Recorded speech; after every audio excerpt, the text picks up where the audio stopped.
Hello and welcome to the Black Robe Podcast. I am Carol Mitchell. Happy to be here today with one of my favorite human beings in the world, really two of them. One's behind the scenes and one's in front of the scenes, but they're both two of my favorite human beings. And one is other than Isaiah Lenard, who is your usual host of the Black Robe Podcast. Welcome, Isaiah. It's going to be all about Isaiah today, but also Morgan Smith, who produces this podcast and is behind the scenes with us today on the hottest day of the doggone year, y'all. It's probably 95 degrees in the shade. And we have the nerve to be inside recording this podcast because you know what? We got to get it done, and we are dedicated professionals, y'all. We professionals, professionals. And so that means even when it's hot, we're making it happen. I'm really excited today because some of you may not be aware of how talented the ACES are, the cohort of young adult leaders who are in development, who are going to be running the social justice effort and movement from here forward, already bringing value. But people like Isaiah Lenard, one thing you may not know is that not only do they have street credibility and swag and all that good stuff, they look good, they smell good, but also they can do some deep research into important aspects of social justice, of psychology, sociology. Isaiah is a graduate of the Pacific Lutheran University. He has 2 degrees, y'all, because one was not enough to hold that brother. To give him 2 degrees because he got it like that.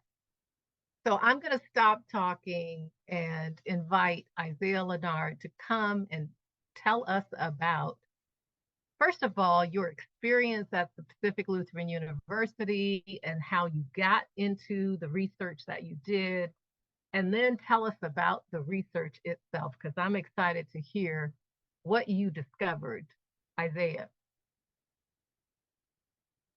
Thank you, Miss Carol. Love you so much. I appreciate the introduction. Nobody do it like Miss Carol. I'm telling you, man. Make me feel all special and stuff. But my name is Isaiah Lenard. You obviously have heard me before. If you're new to the podcast, welcome. It's nice to meet you. Big shout out Morgan behind the scenes, making everything and enabling us to have this platform so people from the community can speak and do what I'm going to do today. But without further ado, I recently graduated from PLU class of 2024.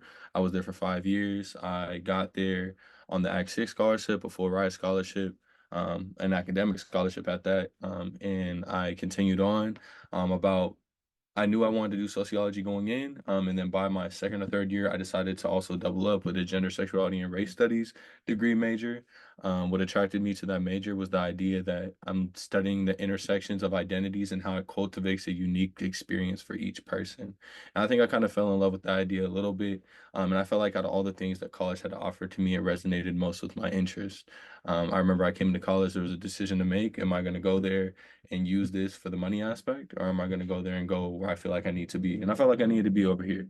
I know I'm extremely brilliant and capable to where I'm going to have my financial needs throughout my life, but I feel like the work we're doing right now is invaluable in itself.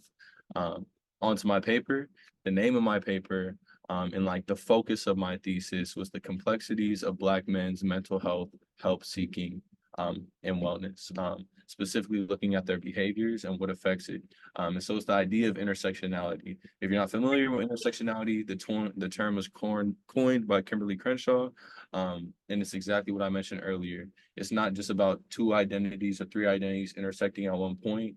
One better way to think about it is a 3-dimensional sphere, and you have all these identities that intermix and create a beautiful sphere that is a person and their identities and like their life experience and how they move. And that's kind of the encapsulation of my paper. But the specific focus I wanted to bring to it was my demographic, Black men. And the reason I wanted to get into it was my own experience, my father's experience, my brother's experiences, my grandparents' experiences, and the generations before them. It's a very intensified experience that I'll get into later. But before I get into all that, I guess I'll get into my thesis. So my research question was, how does mental health stigma affect Black men's mental health seeking behaviors? Again, this research question was born kind of from the focus that I wanted to do, which was I wanted to look at Black men's mental health and how it's unique.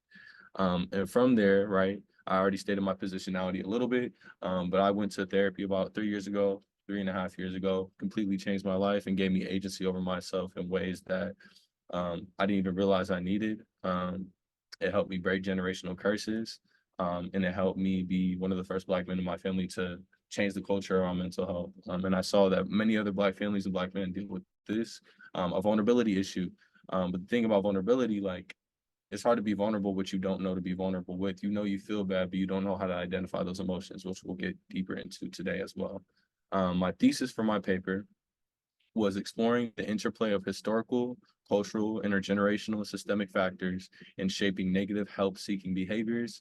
My study examined the negative behaviors and urgent need for culturally relative and responsive resources for Black men and Black boys. Kind of wordy, but I feel like you guys get the encapsulation of what I was going for. In academia, we be trying to fit as many words as we can, especially something like sociology, but I feel like it worked. And I didn't want to miss anything out because the historical, cultural, intergenerational, and systemic factors is what cultivates the experience that we're speaking about. Um, yeah. So Yeah, let me ask a question yeah. because, wow, this topic is so timely and so relevant because the the number of Black men that I personally know, that I've grown up with in my family, and I think I can't name one out of all the ones I know personally who have sought any kind of mental health, behavioral health, under that umbrella being both drug and alcohol as well as mental health treatment. In Black communities and other communities of color, it is just not a thing. It is not promoted, it is not supported, it is viewed as a weakness and not a strength. And I think particularly the Black men who have been to war, right? They've been in the military, they've seen all sorts of traumatic things. And even if that place of war is incarceration, there's trauma attached to it. And so I'm excited to hear what you learned because it's this is not what you did was revolutionary, I'm sure, in your family line for you to go to recognize that you weren't feeling well and then to go seek behavior related to your well-being. Did you even talk about that to your father, to your brothers? Did you tell anybody or you just went on the down low? Just curious. When I first started, so it was 2020 COVID time, and everything you said is completely true. As far as like the rarity of it, the non-existence of it, to be honest. Like my dad, that wasn't an option. My family's from the South, from Kansas City, Missouri, and my dad's dad was a sharecropper, and then his dad's dad was a sharecropper, and his dad's dad was probably a slave. So like when you come from that type of generation of a family, it's not there, and that's the case for a lot of Black people in America. Our lineage tracks back to a history of enslavement of strong people, but people who literally to survive had to suppress. And so one of the huge tenets of my research was looking at the historical aspects, right? But bringing it further than just the history. Because a lot of people do understand, okay, slavery did a lot of bad things, yada, yada, yada. That's how some people think about it. It's way more than that. But there's also the aspect of how it lives on and how it's transformed into something that we don't even realize how it's transformed. So if we look at masculinity, so much of masculinity has been rooted in what the oppressor has coded us to believe is truly masculine. But prior to colonization and prior to us coming here on ships and being enslaved here, how we define masculinity and move was completely different. There's so many differences between how ethnic communities that come from different origins, separate from European colonialship, how they function. So there's this idea of monochronic time and polychronic time. Monochronic time is what we're doing today. We came here 6:30 sharp. There's no missing it. If you're missing it, you're not on time. You're bad. Whoop de whoop. Polychronic time is when you're at the cookout, you say you're going to leave, and then you walk outside, you talk for 30 more minutes, you say you're still going to leave, you get to your car, you talk inside the car for about 45 more minutes, then you drive halfway there, come back, and then say bye to Nana and give her a hug, and now you really left 2 hours later, because that's how we truly spent time in the past. You feel what I'm saying? It was Definitely polychronic. exactly. And sometimes the chronic is why we Oh, it's polychronic. chronic. It's oh my goodness, Lord help me. Like I'm thinking about my dad. That's exactly what it. But that's what it is for us. We function differently, and we still have some of those things, despite all the oppression we faced throughout hundreds of years. There's still things that carry with us, right? And I feel like this is a decolonialship act to think about it in this way. We trace what has happened and we look at who we were and how can we reintegrate the healthy things that were naturally a part of us before colonialship. And so I love that you brought that up. But yeah, for me, it was a thing. So they were actually at my presentation. It was hard to invite them to my presentation, but I wanted my dad to be there. I wanted my brothers to be there. And it was a powerful presentation. I was emotional up there. I was trying to keep my composure at one point because, you know, my dad's loud. He was like, he raised his hand. He was like, son, I thank you so much for everything you're doing today. Like, this is amazing. And I did my thing. The whole room felt the emotion of it because it's a heavy thing. Even if you don't understand it, you can feel that this is something. It's a cage. It's an internal cage that all men have to go through. Like that, and you don't realize you have the keys because you've been taught that they don't exist. And so it's deeper and deeper and deeper than much people realize. One aspect of my paper was talking about the internal conflict or the cultural conflict within community or like contention within the Black relationship. A lot of Black women get angry at Black men for not opening it up, understandably so. But a lot of Black men don't even know how to open up to themselves. So like trying to perform an act that you've never been taught is almost impossible. You know what I'm saying? So you know your point about suppression is so well taken. I mean, mm, I grew up in a 1950s, mm, 1960s reality where, the man was the provider and mama stayed home and took care of the 18 kids, right? Nine of us, but you get my point. And your point about the suppression of emotion, that's where that other piece of behavioral health comes in for me because we self-medicate those emotions because we have never learned how to seek help with processing them from the inside out in a healthier way. So instead of dealing with the frustration and the irritation and the microaggressions of racism that happen every single day in most people's lives, Black people's lives, we like I said, we smoke a little chronic, we drink a little whiskey, we do a little this or that. We get addicted to sex and sexuality. We do all these things to avoid dealing with what's really going on inside of us. And then the moment something triggers us, all hell breaks loose and everybody wonders what happened, So how do we get beyond self-medicating as a which is a coping mechanism? I get it. We're avoiding dealing with pain. How do right. we move to what you did, which was this very bold, I like your words, act of decolonization or decolonialship, this act you took to help yourself so that you wouldn't have to use all these avoidance techniques. Right.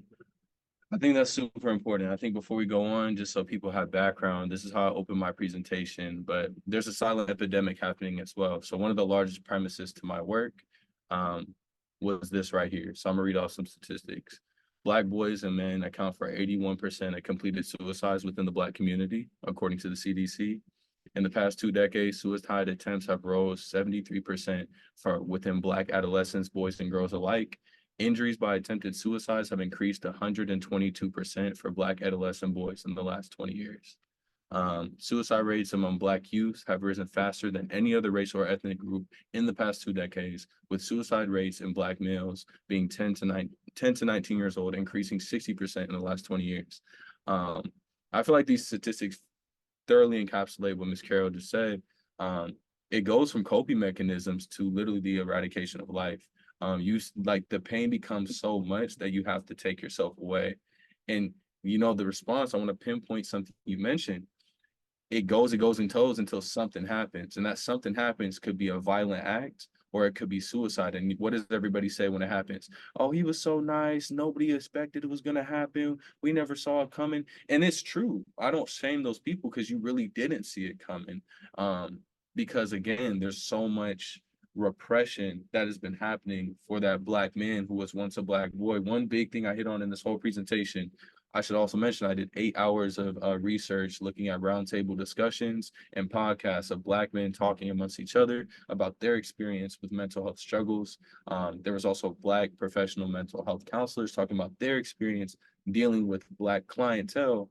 And one resounding point that I saw is all Black men were once Black boys, and all this rhetoric has been being said since they were children. Let's think about Black children for a second. Black children and Black boys are taught at a very young age, you become a man at like 4 years old. People tell you to stop crying at like 4 years old. Like you're told to stop screaming at like 2, 3 years old. You're not, Mm-hmm. they stop giving you hugs at about 8 or 9, if you're lucky. And then from there, you're told to be a man at about 11. That was my experience. I grew up at 9. And a lot of people are like that. You don't get the same care, love, and affection that a lot of other people would have. And it emotionally stunts you. And that will lead into a further point of talking about an actual clinical condition that can develop over time that I believe many Black men have and have been proven to have, which is normative male alexithymia. And alexithymia is the literal condition of not being able to connect to your emotions. And if you think Mm-hmm. about it, if you have been programmed and you have been conditioned by your environment since essentially almost birth to not connect with yourself and your emotions. Oh my goodness, most Black men, just like myself, I remember I came into therapy, I was like, I only know mad, sad, and happy. I don't know what goes beyond that. We know that indifference exists, but we don't have that connection to ourselves. I remember I talked to one of my, I won't disclose who they are to me, but somebody else who's a Black man and said, man, I know what anxiety is, but I don't know what that feels like for me. Like, I don't think I can experience that. I know what depression is, but I don't think I can experience that. And the reason they don't think is because they don't know how to recognize it. One of my first things that transformed my life in therapy was the feelings wheel. They handed me a feelings wheel. At first, I was like, what is this? But then they said, sit down, an emotion. I want you to look at it and try to find what word goes to that emotion. Revolutionized my life. Like, because I was like, oh, I do feel beyond this. I just didn't know.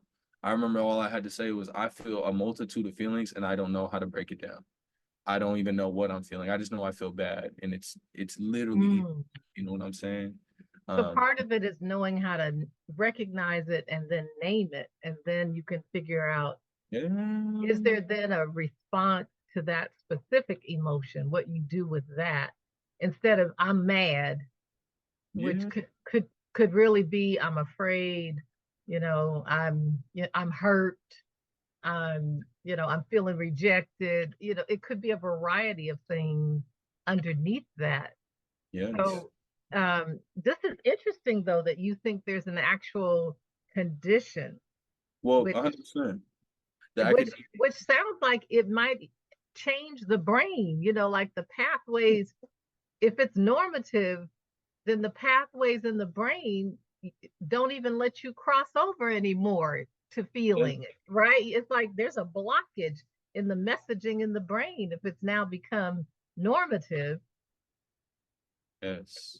So You let me, can't even you can't even read the feeling anymore. Is that what you're suggesting? exactly. So this isn't just Isaiah's opinion. This is proven off of various I had about 20 plus scholarly journals and I referenced multiple Black professional therapists, and I could give you a quote from one.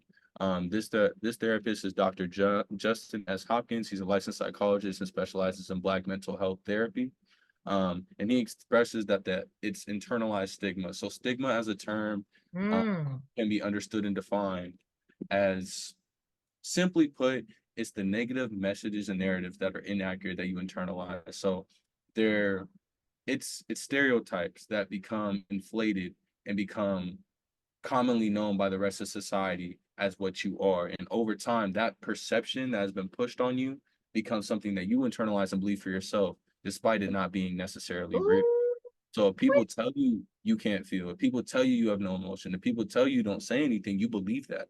And that is not even an opinion, it's a fact. It's the mm. benefits of sociology. You are socialized to be this, even though you are not that. You are not, but you have been told to believe it. So what Dr. Justin S. Hopkins says is the difficulty or inability to connect with emotions itself. He's the person I learned this from as far as normative male alexithymia, because he specializes in psychology. He says a lot of Black men he works with legitimately just don't know what they feel. Patients who like or say things that are incredibly heavy, painful, often forget what they said, or they just cannot connect with the emotion that is embedded within them. So I want us to notice he's saying that emotion is them and it's within them, but there's a clear disconnection where it's not, where they can't feel and express it. It's there and it's felt when they don't want it to be felt, but they can't feel it when they want to feel it and express it how they need to express it. He Say continues. it, Isaiah. Exactly. It's deeper, you know, That's and it's deep, but you know what? That sounded like a real good rap song right there. thank you I'm so much. not joking. You need to go ahead and write this. Oh, I got a paper and I said, you got it. You got it. Look, I got a whole paper on it.